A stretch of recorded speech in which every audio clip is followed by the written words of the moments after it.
कि ओफेरो कौन था और उसका नाम क्रिस्टोफर कैसे पड़ा, और जिसे अंत में सेंट क्रिस्टोफर के नाम से जाना गया। दरअसल सेंट क्रिस्टोफर एक बहुत ही बड़े आकार का और बहुत अधिक ताकतवर व्यक्ति था, जिसने अपने आप को जीसस के प्रति समर्पित कर दिया था। तो आइए बिना देर किए हम क्रिस्टोफर के बारे में जानना शुरू करते हैं कि दरअसल ये क्रिस्टोफर था कौन। देखिए, तो यहाँ पे हम देखते हैं, there have been many good and godly persons in the world. Here you will read the story of one such noble person. He was called Ophro. He was a man of giant size and strength. He was kind and good to all. He was always helping others in one or the other.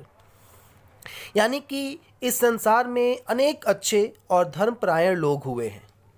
यहाँ आप एक ऐसे ही महान व्यक्ति की कहानी पढ़ेंगे जिसे ओफरो कहा जाता था। उसके शरीर का जो आकार था बहुत ही बड़ा था, वह बहुत ही ताकतवर था, वह सबके प्रति हमेशा दयालु और अच्छी भावना रखता था। यानी कि वह सबके प्रति दयालु था और हमेशा सबकी सहायता करता था। वह किसी न किसी तरह से दूसरों की सहायता किया करता था। यानी कि उसका जो जीवन था लोगों की सहायता करने में ही समर्पित था। वो हमेशा दूसरों की सहायता किया करता था। One day, Ophir was sitting on the bank of a river. It was wide and deep river. Ophir saw an old man standing on the bank. The old man was looking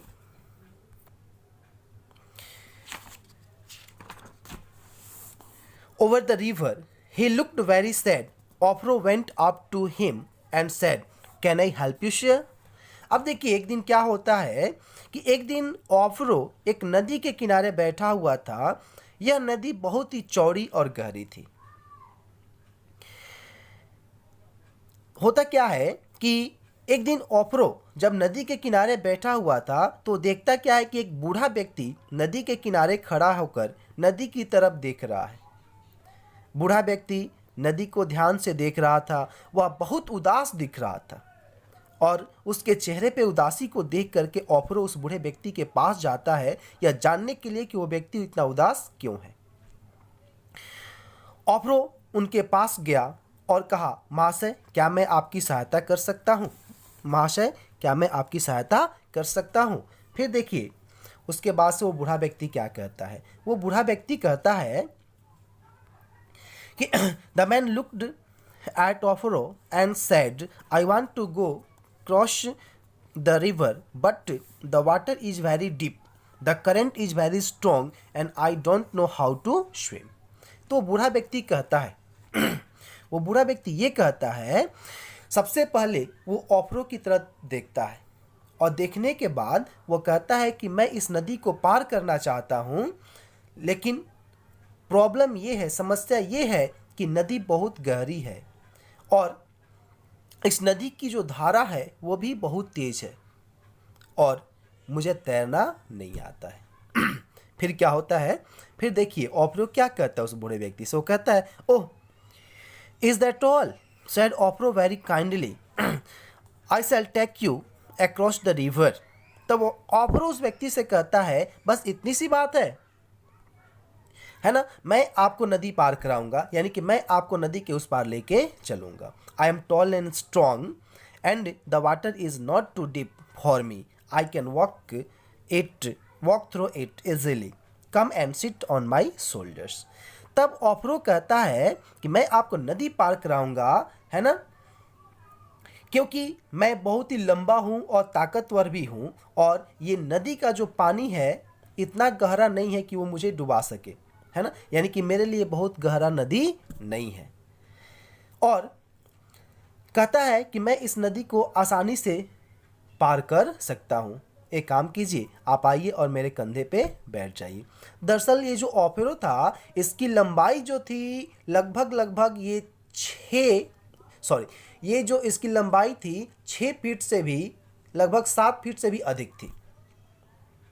अब देखिए होता क्या है कि Offero bent down on his knees and the old man climbed on to Ofro's big and broad shoulders. Then Ofro accepted. तब ऑफरो नीचे झुकता है, अपने घुटने पे बैठ जाता है और वो जो बूढ़ा व्यक्ति होता है वो ऑफरो के चौड़े और बड़े कंधों के ऊपर बैठ जाता है ना। और उसके बाद से ऑफरो नदी में उतरता है, यानी कि नदी को पार करना शुरू करता है। फिर जैसे ही वो नदी को पार करना शुरू करता है वो बूढ़े व्यक्ति से कहता है, डोंट बी अफ्रेड, आप डरिए मत। सेड ऑफरो वेरी काइंडली, बहुत ही दयालुतापूर्वक कहता है कि आप डरिए मत। Hold on to my head and soon I will be on the other side, we will be on the other side. कहता है कि आप मुझे कस के पकड़ लीजिए और बहुत ही जल्द हम लोग नदी के उस पार पहुंच जाएंगे, यानी कि हम लोग बहुत ही जल्द नदी के उस पार होंगे। With firm steps, Ofro walked across the river. बहुत ही फॉर्म स्टेप्स के साथ, फॉर्म स्टेप्स मतलब बहुत ही दृढ़ कदमों के साथ ऑफरो जो होता है उस नदी को पार करता है और शीघ्र ही वे लोग नदी के दूसरे किनारे पहुंच जाते हैं। Soon they reached the other bank. Ofro set the old man safely on the ground. और वहाँ पे दूसरे किनारे पे ऑफरो बहुत ही आराम से उस बूढ़े व्यक्ति को अपने कंधे से नीचे उतारता है। फिर क्या होता है, may God bless you said the old man and went his way. तब बूढ़ा व्यक्ति ऑफरो को बहुत सारा आशीर्वाद देता है और वहाँ से अपने रास्ते चला जाता है।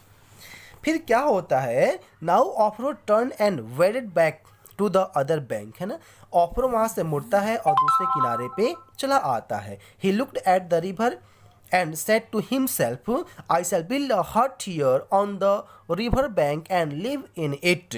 Thus I can help people who want to cross the river but don't know how to swim. I am tall and strong and can carry them on my shoulders. Thus I can help them cross the river. नदी के पार वापस आने पे ऑफरो के मन में एक विचार आता है।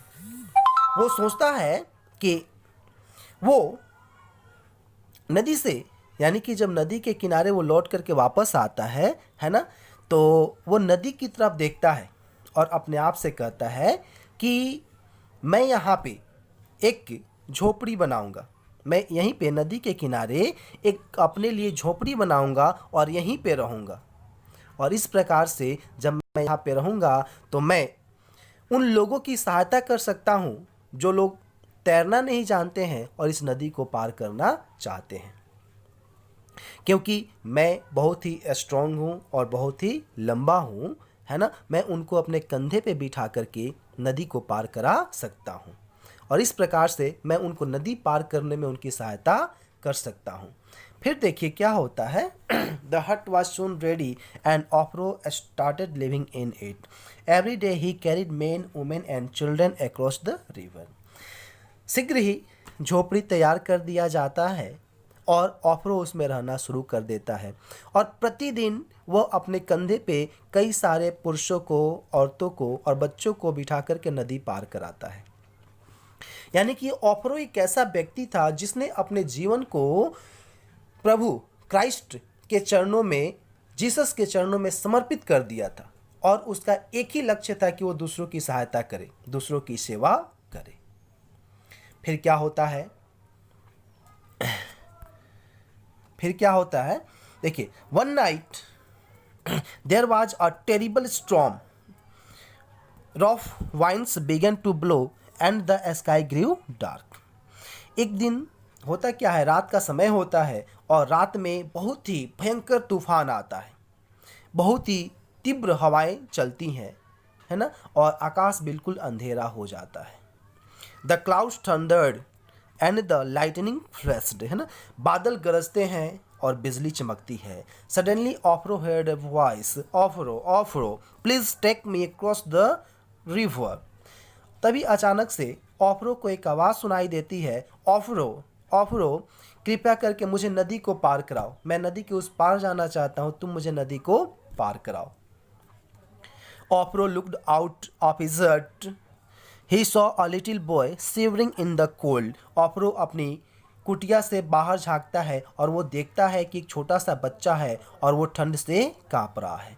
Offero came out of his hut and bent down to the little boy. ऑफ्रो अपनी झोपड़ी से बाहर आता है और वो and bent down to the little boy, और उस छोटे से बच्चे के ऊपर झुक जाता है और झुक करके पूछता है, oh little one, he said very softly, come into the hut. कहता है कि बच्चे, है ना, बहुत ही विनम्रता से कहता है, बहुत ही प्यार से कहता है कि बच्चे तुम जो सो कि झोपड़ी के अंदर आ जाओ। The weather is so rough, आज मौसम जो है बहुत ही खराब है। I shall take you across the river in the morning, मैं सुबह में तुमको नदी पार करा दूंगा। A sad look came on the child's face, Offero shot tears in his eyes. और जब ये बात ऑफ्रो बोलता है तो बच्चे के चेहरे पे एक उदासी छा जाती है और उसके आंखों से आंसू छलकने लगते हैं। ऑफ्रो सेड द चाइल्ड, तब ऑफ्रो उस बच्चे से कहता है, please take me cross the. Offero said the child, तब बच्चा ऑफ्रो से कहता है फिर से कि नहीं, कृपया करके मुझे नदी को पार कराओ। I can't wait, I have to go just now, मैं इंतज़ार नहीं कर सकता, मुझे अभी जाना है। आइए फिर देखते हैं आगे क्या होता है। उसके बाद से देखिए, फिर उसके बाद क्या होता है। Offero gathered the child lovingly in his arms, all right he said, we shall go right now, don't be afraid of the storm. तब ऑफ्रो उस छोटे से बच्चे को समेट करके प्यार से अपने बाहों में उठा लेता है और कहता है, ठीक है, हम लोग नदी को अभी पार करेंगे, तुम बिल्कुल डरो मत, तुम इस तूफान से बिल्कुल मत डरो, है ना, हम लोग इस नदी को अभी पार करेंगे। Offero put the child on his shoulders and waded through the angry river. Offero बच्चे को अपने कंधे पे बिठाता है और पैदल ही चल करके उस नदी को जो बहुत ही विकराल रूप में होती है तूफान की वजह से, उसमें ऊंची ऊंची लहरें उठ रही होती हैं, उस नदी को पैदल ही पार करना, अपनी जान को जोखिम में डाल करके उस बच्चे की सहायता करने के लिए उस नदी को पैदल पार करना शुरू कर देता है। The icy waves slashed on his body and the winds roared. मौसम ठंडा होने की वजह से, है ना, जो जल था वो काफ़ी ठंडा हो गया था और ठंडी ठंडी लहरें चाबुक की तरह उसके शरीर पे लग रही थी। हवा ऐसा लग रहा था कि गरज रहा था। बट ही हेल्ड बट उसके बाद देखिए क्या होता है। But he held the child tightly and walked on. लेकिन वो बच्चे को जोर से पकड़े रहता है और आगे बढ़ता रहता है। At last they reached the other side, और अंत में वे लोग नदी के उस पार पहुंच जाते हैं। फिर क्या होता है देखिए, जब लोग नदी के दूसरे पार पहुंच जाते हैं, Offero set the child down very gently, little one he said, shall I come with you, it is too dark for you to go alone. Offero बच्चे से कहता है ना, बहुत ही प्यार से कहता है कि बच्चे, बाबू, क्या मैं तुम्हारे साथ चलूं? क्या मैं तुम्हारे साथ चलूं? क्योंकि काफ़ी अंधेरा है ना, और तुम अकेले जा रहे हो, इसलिए ऑफ्रो सोचता है कि वो भी उसके साथ जाए। ऑफ्रो को लगता है कि बच्चे को डर लगेगा, लेकिन फिर होता क्या है, but the child said nothing, लेकिन बच्चा उसकी बातों का जवाब नहीं देता है। He only smile at Offero and walked away. वे ऑफ्रो को देखता है और देख करके केवल एक बार मुस्कुराता है और फिर आगे बढ़ जाता है। Offero saw a soft circle of round the child said, है ना, और जैसे ही बच्चा आगे बढ़ता है, ऑफ्रो देखता क्या है कि बच्चे के सर के चारों तरफ एक रोशनी बिखर रही होती है। बच्चे के सर के चारों तरफ एक रोशनी बिखर रही होती है। नाउ ही अंडरस्टूड एवरीथिंग, और अब वो सब कुछ समझ जाता है, यानी कि अब उसके समझ में सब कुछ बिल्कुल आ जाता है। He fell on his knees and said, oh God, it was child Christ whom I carried on my shoulders. वो अपने घुटनों पे गिर जाता है, वो अपने घुटनों के बल गिर जाता है और कहता है, हे भगवान, ओ गॉड, ये तो क्राइस्ट थे, खुद ईसा मसीह थे, खुद क्राइस्ट थे, जो बच्चे के रूप में आकर के मेरे कंधे पे बैठे हुए थे, जिनको मैंने अपने कंधे पे बिठा करके इस नदी को पार कराया, वो कोई और नहीं था बल्कि बालक के रूप में खुद क्राइस्ट थे। When people came to know of it, और जब लोगों को इसके बारे में पता चला, they gave Offero the name Christ Offero. तब उन लोगों ने ऑफरो को क्राइस्ट ऑफरो कहना शुरू कर दिया। From Christ Offero we get the English name Christopher, और क्राइस्ट ऑफरो से ही इंग्लिश नाम जो हम लोग को मिला वो मिला Christopher. It means bearer of Christ, यानी कि इसका मतलब ये हुआ क्रिस्टोफर उस व्यक्ति को बोलते हैं जो क्राइस्ट को अपने अंदर धारण करता है, जो ईसा मसीह को अपने अंदर धारण करता है। In time Christopher came to be known as Saint Christopher, और समय के साथ आगे चल कर के क्रिस्टोफर को लोगों ने संत क्रिस्टोफर, सेंट क्रिस्टोफर के नाम से भी जाना। तो आइए, इस तरीके से हमने जाना ऑफरो से सेंट क्रिस्टोफर बनने तक का कहानी। अब हम आगे बढ़ते हैं और इस चैप्टर से रिलेटेड कुछ क्वेश्चंस करते हैं। सबसे पहले हम देखते हैं ऊपर, आंसर ईच क्वेश्चंस ब्रीफली, यानी कि इसमें जितने भी क्वेश्चंस हैं 1 से लेकर के 8 तक, इन सारे क्वेश्चंस का आंसर आपको संक्षिप्त में देना है। तो ये बेटर होगा कि आप इन सारे क्वेश्चंस का आंसर अपने बुक में टिक कर लें, यानी कि आपको इस लेसन को अच्छे से रीड करना है, समझना है, और समझने के बाद से इन सारे क्वेश्चंस का आंसर आपको अपने बुक में टिक करना है। सेकेंड क्वेश्चन है, complete each sentence any way you like. अब देखिए, ये जो बाकी का सेंटेंस है नीचे दे रहा है, वो बोल रहा है कि आपको जैसे भी मर्जी करे, है ना, आप जैसे भी चाहते हैं इन दिए गए सेंटेंस को कंप्लीट कीजिए। Offero was a noble person because, पहला सेंटेंस यहाँ पे क्वेश्चन देख रहे हैं कि जो ऑफरो था एक नोबल पर्सन था, नेक व्यक्ति था, क्योंकि बिकॉज ही हेल्प्ड एवरीवन, क्योंकि वह हर किसी का सहायता करता था। इस तरीके से आप अपने मन से इस सारे सेंटेंस को कंप्लीट कर सकते हैं। आइए उसके नीचे हम देखते हैं वर्ड पावर में आप अपने वर्ड पावर को गेन करेंगे। आपके वर्ड पावर को बढ़ाने के लिए यहाँ पे कुछ क्वेश्चंस दिए गए हैं, जैसे कि फर्स्ट यहाँ पे देखिए जो क्वेश्चन है, it is a building where Hindus go to worship, यानी कि वो घर जहाँ पे हिंदू लोग पूजा करने जाते हैं उसको क्या कहा जाता है? Very easily you can answer it, temple. In the same way second, third, fourth और फिफ्थ क्वेश्चन का आपको जवाब देना है। फिर आगे बढ़ते हैं हम लोग और देखते हैं यहाँ पे जो सो कि कुछ क्वेश्चंस दिए गए हैं कि bodies of water are places that have in them large amounts of water, यानी कि वाटर के वो स्रोत जिनमें बहुत बड़ी मात्रा में वाटर होता है।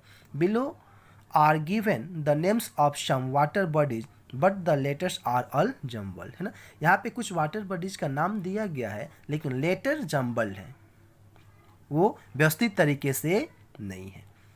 आपको उनको व्यवस्थित तरीके से पुट करके लिखना है। जैसे यहाँ पे फर्स्ट है ESA, हमें आसानी से हमें आ रहा है कि ESA यानी कि जो 3 लेटर्स है इनसे मिला करके कौन सा वर्ड बनेगा, तो C। वैसे ही KLAE तो आप इसको आसानी से बना सकते हैं। नेक्स्ट है ग्रामर यूज। तो ग्रामर इन यूज में हम देखते हैं, इसमें हमें करना है WH वर्ड्स का यूज, जो भी सूटेबल हो आप उनमें से किसी का भी प्रयोग ये जो 8 क्वेश्चन दिए गए उनके पहले कर सकते हैं। जैसे dash is your name, what is your name. मुझे उम्मीद है कि ऐसे क्वेश्चंस में आपको कोई परेशानी नहीं होगी। आइए नेक्स्ट क्वेश्चन देखते हैं। नेक्स्ट क्वेश्चन है कि Raman gives Ritu direction to find his new house. Raman Ritu को अपने नए घर का पता बताता है। Choose from the given sentence to complete the conversation. वे दोनों आपस में क्या क्या बात करते हैं उसी चीज़ को आपको जो नीचे बॉक्स दिया गया है, यहाँ पे जो फोटो रमन और रितु का दिख रहा है उसके सामने जो बॉक्स है, इस बॉक्स में से चूज करके आपको यहाँ ब्लैंक्स को भरना है, जो 1, 2, 3 और 4 करके ब्लैंक से इसको फिलअप करना है। जैसे मैंने यहाँ पे एक लिखा हुआ है, रितु रमन से बोलती है, your birthday party is on Friday isn't it. तुम्हारा बर्थडे पार्टी फ्राइडे को है ना। आंसर क्या देता है रोमन, दैट्स राइट, बिल्कुल सही, you will come, want you, है ना। हाँ हाँ बिल्कुल सही, तुम आओगी ना। तो ऐसे हमें सारे कन्वर्सेशन को पढ़ना है, समझना है और उचित सेंटेंस को यहाँ पे हमें फिलअप करना है। आइए नेक्स्ट हम लोग आगे बढ़ते हैं फिर, है ना। और यहाँ पे देखते हैं कि टैगोर रोट द गीतांजलि इन 1910। तो इन सबको हमें क्या करना है, पढ़ना है, स्पीक वेल, अच्छे से बोलना है और पढ़ना है। और पढ़ने के बाद से नीचे कुछ क्वेश्चन दिए गए हैं, जैसे कि who wrote the Gitanjali, Gitanjali को किसने लिखा, है ना। तो आप इसका आंसर दे सकते हैं, किसने लिखा, टैगोर, रविंद्रनाथ टैगोर ने। When did he wrote it, when did he right it, उन्होंने इसे कब लिखा, 1910, है ना। What did Tagore right, Tagore ने क्या लिखा, गीतांजलि लिखा। वैसे ही जो 2, 3, 4, 5 क्वेश्चंस है, इनके लिए भी आप ये जो 2, 3, 4, 5 ये जो पॉइंट्स दिए गए हैं, इनके लिए आपको क्वेश्चन तैयार करना है इसी के बेस पे। जैसे मार्कोनी इन्वेंटेड द रेडियो इन 1894, यानी कि मार्कोनी ने रेडियो का आविष्कार 1984 में किया। तो सबसे पहले क्वेश्चन बना सकते हैं, हु इन्वेंटेड रेडियो, मार्कोनी। दूसरा क्वेश्चन बना सकते हैं, व्हेन डिड ही इन्वेंटेड, उन्होंने इसका आविष्कार कब किया, 1894। तीसरा क्वेश्चन बना सकते हैं, what did Markovnikov invented, Markovnikov ने किस चीज़ का आविष्कार किया, तो रेडियो। आप ऐसे क्वेश्चन बना सकते हैं, ये क्वेश्चन आपको खुद से जो है कि बनाने हैं। फिर वैसे ही आपको जो नीचे दिए गए हैं क्वेश्चंस कुछ राइट वेल, यानी कि आपको अच्छे से यदि कहानी को पढ़ लिए, समझ लिए हैं, तो ये जो ब्लैंक्स दिए गए हैं इनको पढ़ के समझ करके आपको सारे के सारे जो भी हैं उनको फिलअप करना है। और उसके बाद से जो है कि ये जो नेक्स्ट क्वेश्चन है आप इसको भी आसानी से कर सकते हैं, आपको कोई प्रॉब्लम नहीं होगा। आप बता सकते हैं कि यहाँ पे जैसे कि आपको फर्स्ट दिख रहा है, एस्ट्रोनॉट दिख रहा है, उसके सामने एक बड़ा सा कैसल दिख रहा है, महल दिख रहा है ना। तो एस्ट्रोनॉट तो कैसल में जाता नहीं है, यहाँ पे कैसल में जाता कौन है, तो सबसे नीचे जो किंग दिख रहा है वो जाता है। तो इसको हमें क्या करना है, ऐसे करके मैच कर देना है। ओके, तो इस प्रकार से हमारा जो फर्स्ट लेसन होता है वो कंप्लीट होता है। और आप लोग अच्छे से इस लेसन को रीड कीजिए, रिवाइज कीजिए, क्वेश्चन आंसर कीजिए और मेरे व्हाट्सएप पे सारे क्वेश्चंस का आंसर सेंड कीजिए। Okay, thank you very much.